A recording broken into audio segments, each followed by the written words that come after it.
Hi, I'm Bill from Crestwood. In this video, we're going to install a screen on the Cutterhead.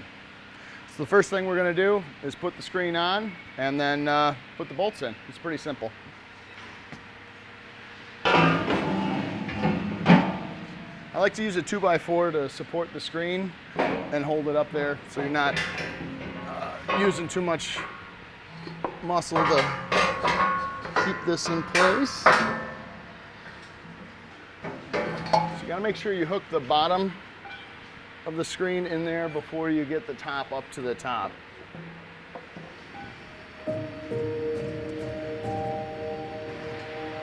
So you want these bolts to be hand tight, enough to give the screen the ability to move with your 2x4, but not so loose that it's flopping around.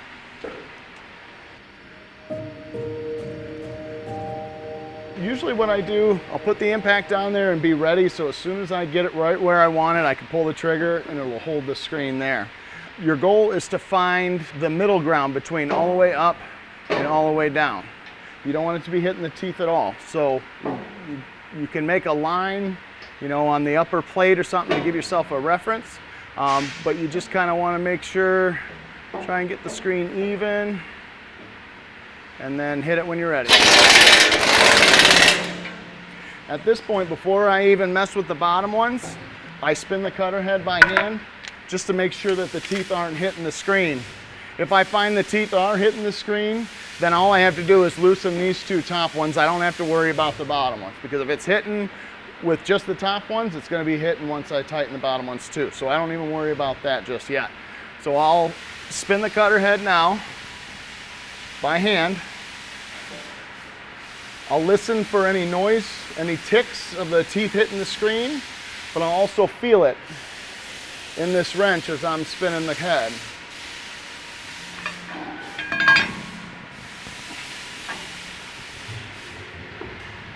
Oh, see there, right there I got it stuck. And I can look up under here and I see that I have one of the teeth hitting. So then I'll loosen it up.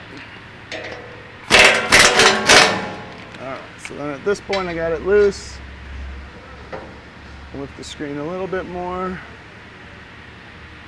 I'll tighten it down again.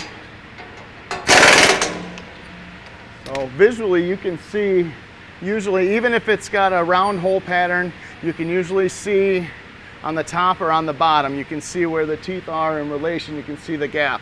So as long as there's a gap between them, you're going to be in good shape.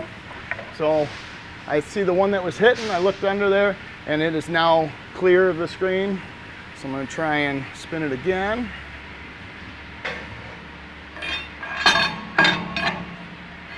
And you always go all the way around, a complete turn.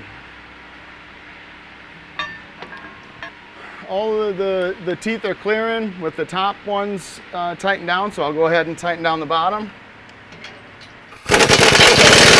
And I'll give it another spin just to make sure it's still good. All right. That's it.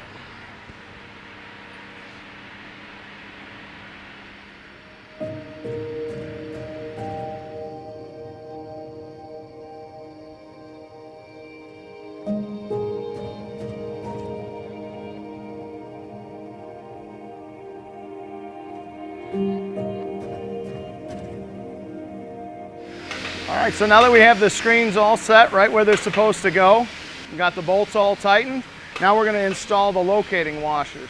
These washers slide over the studs that are on the top mounting bar of the screen. We're going to put a little bit of a weld on either side of them onto the screen so that when we go to install them, they'll slide right over the pin and you won't have to adjust the height. Okay, so now that you got your screen mounted and the locating washers welded on, you're ready to start the machine and grind away.